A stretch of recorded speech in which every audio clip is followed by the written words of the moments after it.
साबिक सदर आरिफ अलवी ने दावा किया है कि बानी पीटीआई ने कभी कोई डील नहीं की। पेशावर इंटरचेंज पर सहाफियों से गैर रस्मी गुफ्तगू में आरिफ अलवी ने कहा कि वो बानी पीटीआई के लिए जान देने के लिए भी तैयार हैं। बानी पीटीआई मजबूती से खड़े हैं, लेकिन ये बगैर डील के भाग जाएंगे। मेरा लीडर है जो एक कदम नीचे नहीं आया। मेरा लीडर है जिसने एक कॉम्प्रोमाइज नहीं किया। मेरा लीडर है जिसने एक डील नहीं की। लोग डील कर बाहर भाग जाते हैं, ये बगैर डील के बाहर भाग जाएंगे सबके सब।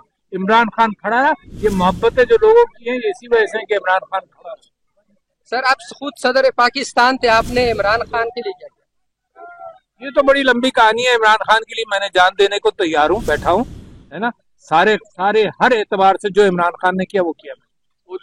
इमरान खान ने कहा कि मुझे आजादी नहीं चाहिए। सदर जो एमनेस्टी राइट ऑफ कर सकता है, उसने मना किया। वो इतना बहादुर आदमी है।